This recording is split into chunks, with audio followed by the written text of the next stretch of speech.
네, 안녕하세요. 뼈가 웃어야 인생이 웃는다. 한의사 골타 유홍석 인사드립니다.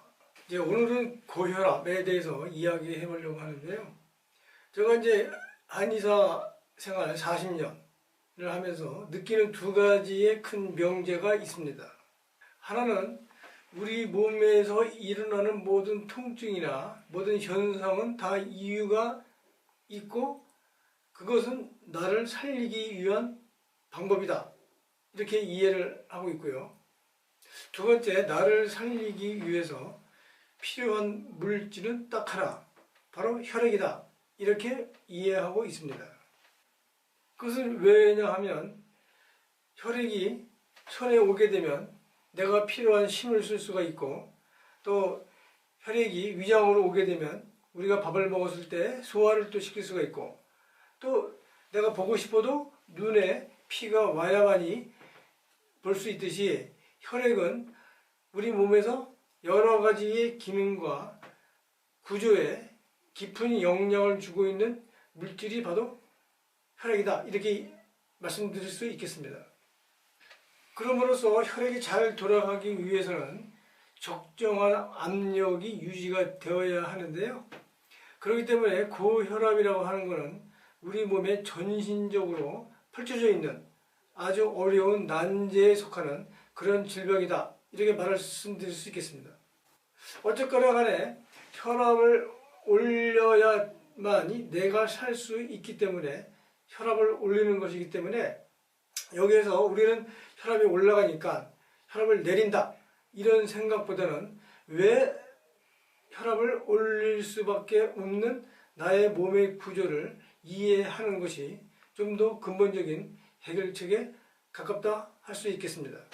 우리 몸에서 혈액순환이 되는 관계는 심장에서 나가는 동맥은 20mmHg의 압력으로 돌아다니고 또 정맥은 5mmHg의 압력으로 서로 높은 압력과 낮은 압력이 존재하면서 높은 쪽에서 낮은 쪽으로 혈액이 흘러가는, 쭉 깨끗한 피가 들어가고 나쁜 피는 다시 걷어오는 이러한 구조로 우리 피는 돌아가고 있습니다.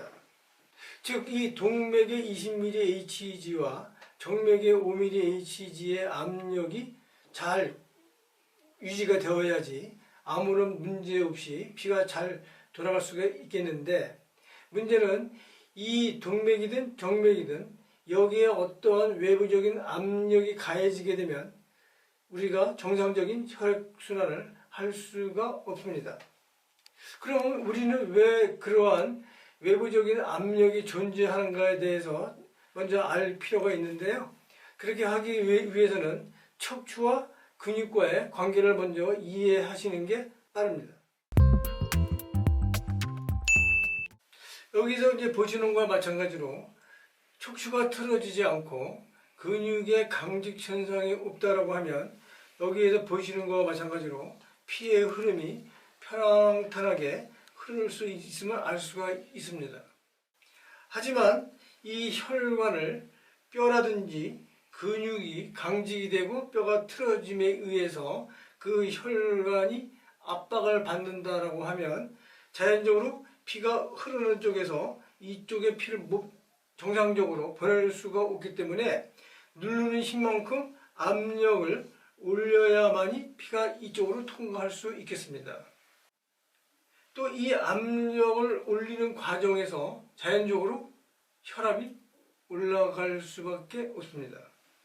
그렇게 되면 심장에서 나와 뇌 쪽에 혈액 공급을 해야 되는 축을 동맥이 목뼈에 의해서 압박을 받게 되면 자연적으로 이 부분에 압력이 올라갈 수밖에 없습니다. 압력을 올려야만이 뇌 쪽으로 피를 보낼 수 있기 때문입니다.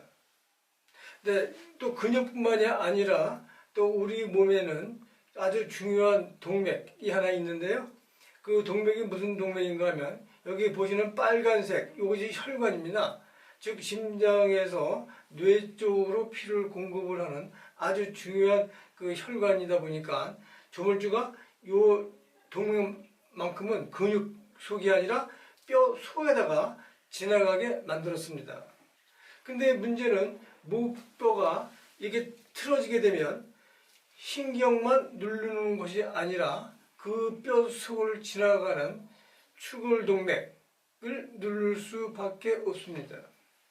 그래서 1차적인 우리가 혈압을 올라갈 수밖에 없는 그 이유는 척추의 변형에 따르는 근육 강직에 의해서 그 속을 지나가는 신경과 혈관이 압박을 받으면서 혈압이 올라갈 수 있겠고요.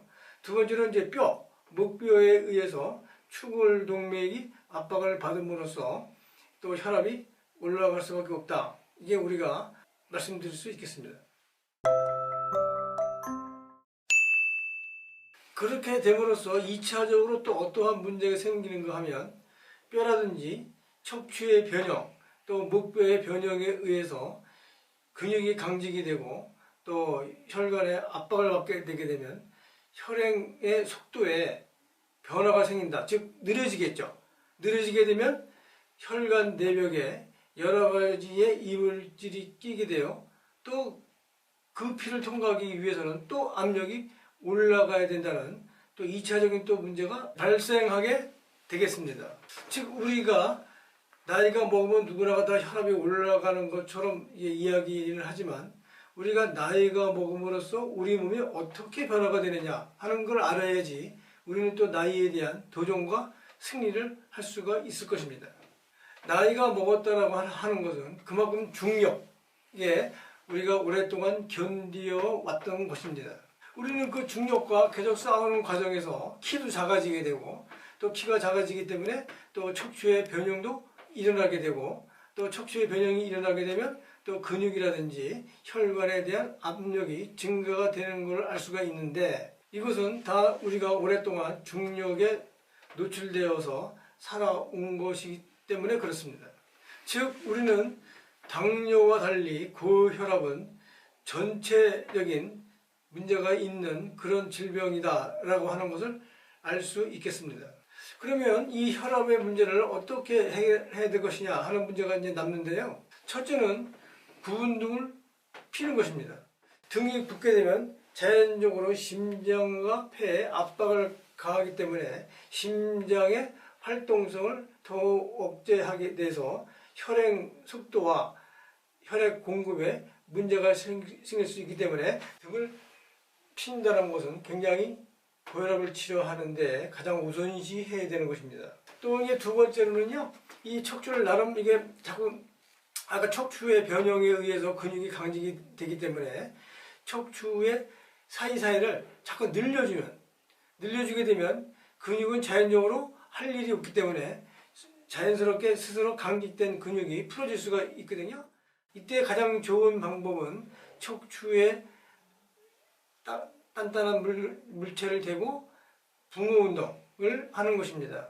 또 근육을 푸는 우리가 전통적인 방법을 하나 소개시켜 드리자면 통기법이다. 그래서 우리 몸을 5분이고 10분이고 계속 이게 터는 겁니다. 전체적인 우리 몸을 갖다가 긴장 이완을 힘을 쭉 빼시고 몸을 이완하시면서 이 몸을 흔들어주는 이걸 통기법이라고 하는데요. 이런 운동을 아침 저녁으로 한 10분씩 계속 하시는 것이 도움이 되실 것입니다.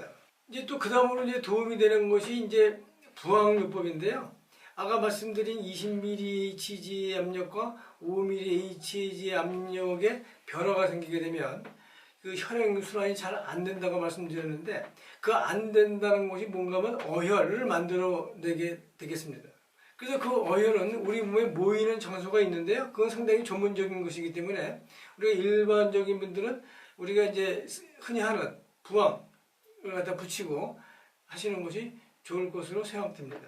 또 마지막으로 우리가 이제 이 혈관이 이제 압력을 올리게 되면 자연적으로 열이 발생하기 때문에 이런 경우에는 이제 우리 한약을 드신다고 하더라도 그 자꾸 열을 내려주는 그런 계통의 약을 쓰시는 것이 또 많은 도움이 될 것 같습니다. 근데 유익한 정보가 되셨는지요? 그럼 다음 시간에는 나이가 먹게 되면 누구나가 많은 분들이 등이 굳게 되고 또 초라해 보이고 힘없어 보이고 또 그것으로 인해서 많은 질병과 관계되기 때문에 구운동에 대해서 알아보는 시간을 갖도록 하겠습니다.